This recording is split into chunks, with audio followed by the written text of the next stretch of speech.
С первых дней в Башкортостане Ради Хабиров поручил навести порядок в школьном питании. И вот спустя 3 года промежуточные итоги. Один из операторов в Башкортостане – Уфимский центр детского и диетического питания. У него своя производственная база, 2 комбината, 3 отделения молочных кухонь и 2 школьные столовые. Уфимский центр детского и диетического питания обслуживает 125 школ и 221 детский сад города Уфы. Глава Башкортостана Ради Хабиров в рамках рабочей поездки в этой компании. Добрый день, Рафик. Добрый день, Ради Фаридович. Вот это как раз то предприятие, о котором я говорил, Владимир Константинович Смирнов, директор данного предприятия. Оно изначально называется Центр детского и диетического питания, потому что создавалось для питания больных детей. И именно в больничной сфере.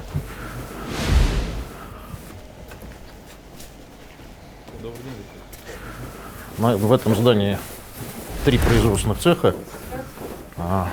По городу всего 10 точек. Есть еще и производственные, и складские. По городу сколько точек? 10. Пожалуйста, вот здесь давайте пройдем. Вот так, да. Это обеззараживание ног. Поэтому мы... Все, достаточно, вот на коврик можно промокнуть. Это нам позволит без бахил идти.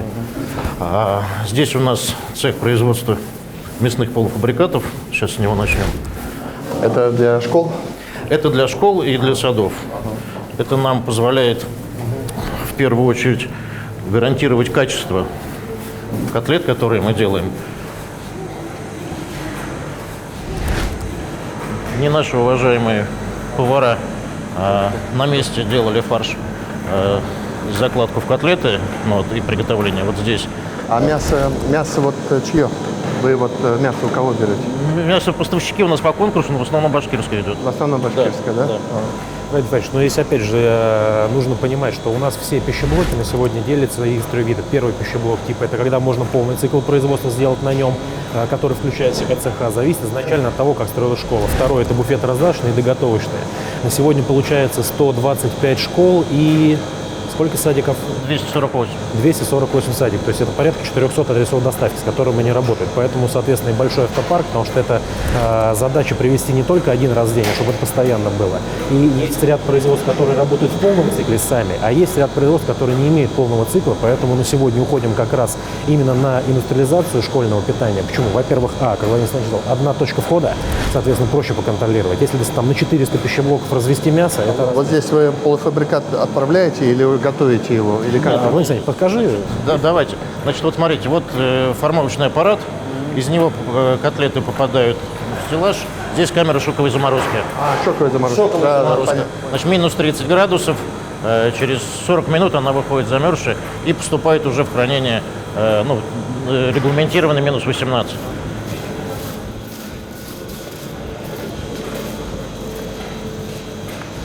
Она сохраняет свои вкусовые качества. Да? Быстрая заморозка не позволяет не разрывать кристаллом льда структуру материала, и поэтому вкусовые качества сохраняются лучше.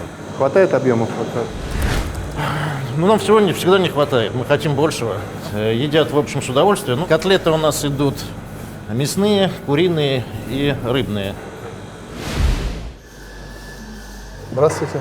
Здравствуйте. Бог помощь. Кондитерский цех. А это здесь башмаки делают, да? Здесь делают выпечку для буфетной продукции, в школах продавать. Берут дети, нет? Берут с удовольствием, да, то, что на месте. Где-то в школах, конечно, всегда лучше, когда прямо у тебя здесь на месте готовят. Да.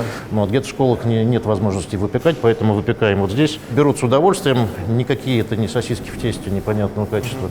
Мы точно знаем, что... А курица наша тоже, да? Курица наша точно. Гарантируем качество, знаем, что мы туда положили. Ни грамма консервантов, и продуктов, которые запрещены Санпином. В Санпине там целый список на 1,5 страницы запрещено в детском. Вот система контроля отлажена, да, вот, получается, как положено. Мы пользуемся многоступенчатой системой контроля. Есть у нас ну, небольшой, но аппаратуру для контроля качества входящего. Ну, вот, постоянно пользуемся и контроль качества сырья, и контроль качества готовых изделий услугами испытательного центра. Вот У нас же при Министерстве торговли есть отдельно аккредитованная пищевая лаборатория, пищевой центр, там, где мы алкоголем как раз занимаемся, и пищевой продукцией. У нас на сегодня четко по всей республике сформирован график проверок, причем этот график проверок формируется из двух видов. Первое – это обязательные, которые у нас запланированы, и второе – это по жалобе жителей. Зарплата какая вот у них? 22 тысячи в среднем. По предприятию 25, у линейного персонала 22. Это мало, это такой труд. И Последние полгода на 16% удалось поднять. вот Поскольку мы автономники, работаем, зарплату платим из наценки, которую, да, вот из нашего оборота, стараемся, вот сейчас немножко приподняли цены на рационы питания, и по уже нескольким немножко. годам, да, спасибо городу нам, да, мы подняли цены, поэтому вот удалось прибавить. давайте вот по зарплате подумайте, ладно? Да, спасибо.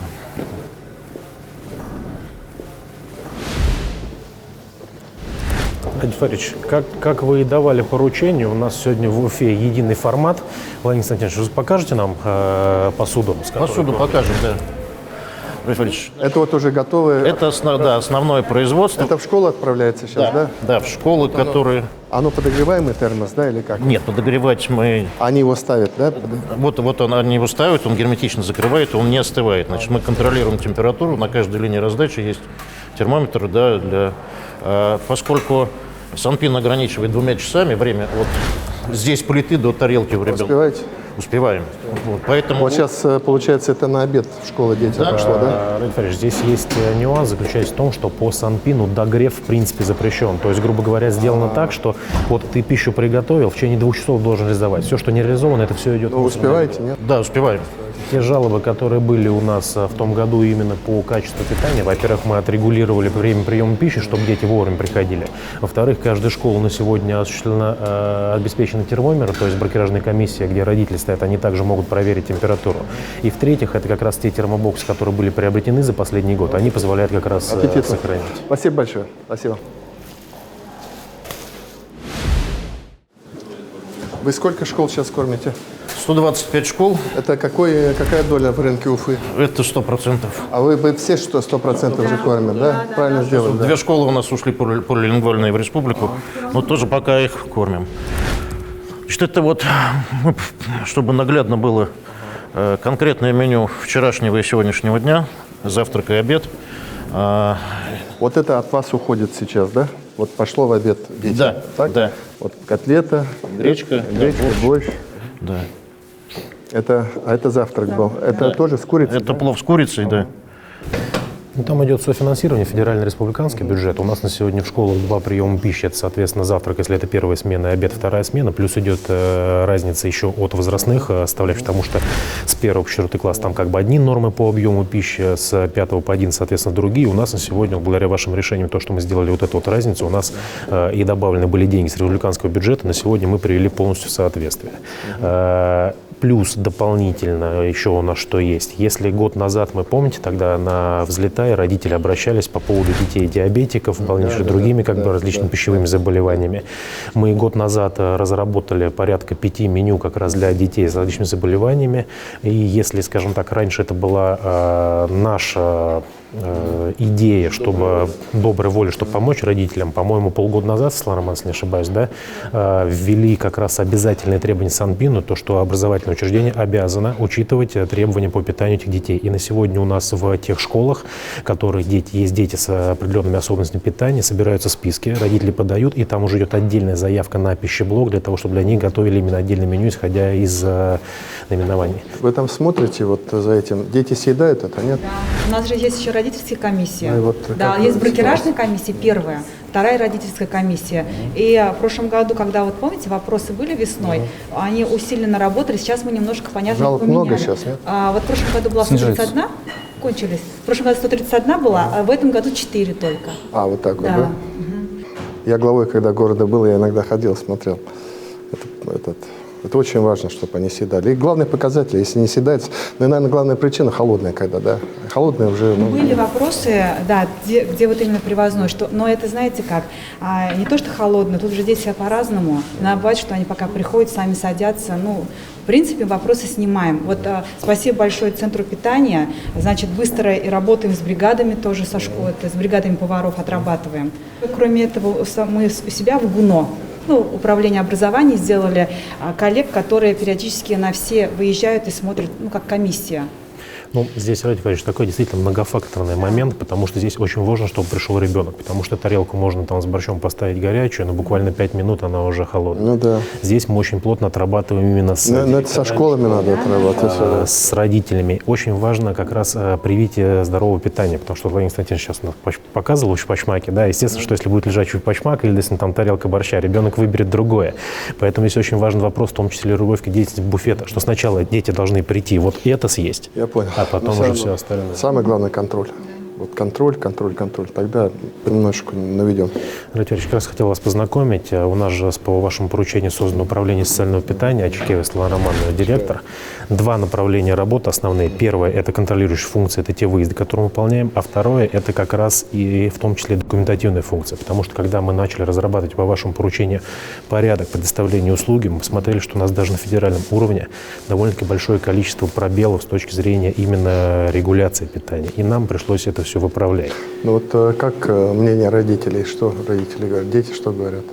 Мы встречаемся регулярно. В этом году мы уже провели 28 встреч с родителями. Да? И вот когда меню разрабатывали для детишек, да, мы привлекаем родителей. Мы садимся за стол как бы переговоров. Да? И, ну, понятно, что 100% не могут... Понятно. Потом дети же привыкли, может быть, и к другой идее. Мы же там не можем жареное на масле, там такое, вот это определенные особенности есть. Да, и все-таки графики питания, когда ребенок после первого урока кушает, это, ну, он из дома, мы же голодными их из дома не отправляем, поэтому тут, ну, дело конструктивного диалога у нас получается. А вот это кому попадает? Радик Валерьевич, это вот как раз производство молочной кухни. Наше собственное производство. Ведь изначально молочная кухня была только в Уфе. Я знаю, мы да. когда увидели вот это предприятие, и изначально это была инициатива города сохранить данное производство, и они обеспечивали порядка 3000 детишек, которые были на территории именно Уфы, которые имели право на бесплатную продукцию. По вашему поручению мы как раз взяли за опыт именно уфимское предприятие, и на сегодня 26 тысяч детей, которые получают данную продукцию. Ну и опять же, здесь у нас такой некий паритет, потому что на сегодня то предприятие молочной кухни, которое непосредственно работает под комбинатом школьного питания, оно обеспечивает школы, а мы уже по республике обеспечиваем бесплатно все те категории граждан, которые имеют право получить. Это не полный ассортимент или это вот весь полный ассортимент? Пару позиций нет, которые... Это скоропорт, мы не... Это получается био-йогурт с сахаром. Это био-йогурт. А это питьевой, наверное, да? Да, питьевой. Ага. Да. Творог для питания детей, да. Радик Валерьевич, но скажу так, что именно республиканское предприятие молочной кухни сегодня выпускает тоже 17 видов продукции. И мы немножечко видоизменили упаковку, сделали вот эти вот дой-паки, наверняка вы видели, да, которые с крышкой сверху, именно для удобства детей. И опять же здесь запрос, потому что если здесь идет реализация в школах, они все пришли поели, а мы же свою продукцию в том числе реализуем и через торговые сети, и здесь мы вынуждены конкурировать с федеральными игроками. И скажу так, что на сегодня эта конкуренция идет довольно-таки успешно, потому что у меня на сегодня запрос от республиканских торговых сетей на продукцию больше, чем я физически Серьезно? могу привести. Да. Потому что Что сделать? Может тогда расширять?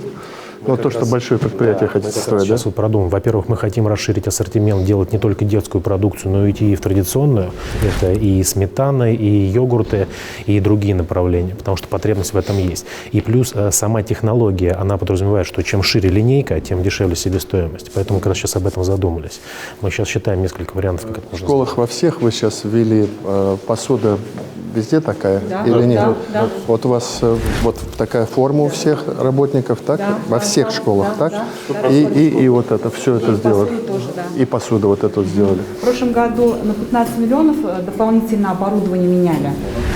И в этом году, вот сейчас тоже ждем от Министерства образования, они же там у нас и со всех муниципалитетов, в том числе вот нам. А много школ требуется в Уфе там навести порядок в пищевых блоках? Так-то новая-то школа хорошо, а вот старенькие, наверное, тоже есть проблемы, да? Есть проблемы, да. Но мы, знаете как, мы где комплексы не можем подойти, мы меняем хотя бы вот где-то просто холодильники поменяли, где-то поменяли мебель поменяли. Ради Фаридович, сейчас же большая программа федеральная стартует по ремонту школ. Я думаю, мы подойдем к Булату Вакиловичу, попросим, чтобы... А мы там, когда на капремонт подаем в школы, там включается ремонт? Ремонт, да, включается. Но насчет оборудования пищеблока не могу сказать. Нет, но сам ремонт зала, наверное, включается. Но это же помещение школы. Надо обязательно, да. И, Ради Фаридович, еще такой момент. У нас вот тот стандарт, который утвердили по организации питания, на самом деле пользуется очень большим спросом среди других субъектов Российской Федерации. У нас постоянно проходит конференция. Сларман, сколько за тот год к нам делегаций приезжало с других субъектов? Приезжали трое, но А ВКС сколько? приглашали, раз, наверное, 10, в том числе даже Московская дума Московской области просила рассказать наш именно опыт. Именно интересно было, что по вашему поручению было создано вот в структуре Министерства торговли наше учреждение.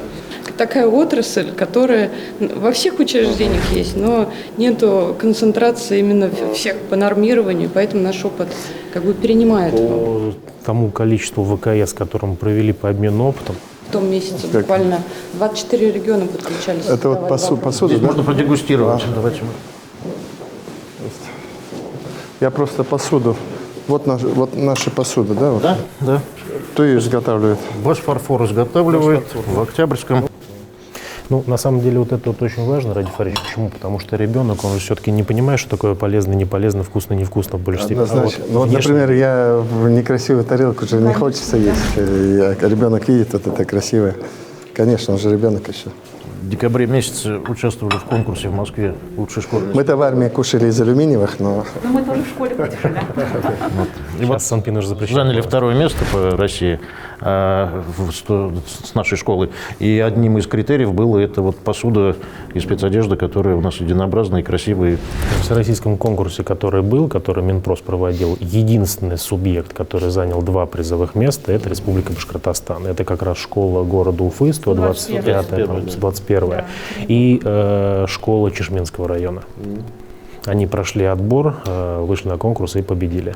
Они еще летний отдых тоже берут, Ради Фаридович. Тоже, Летний да? отдых, да. У нас 6 муниципальных лагерей же, поэтому... они кормят тоже, да? Да, тоже кормят. Какие планы по развитию? По плану?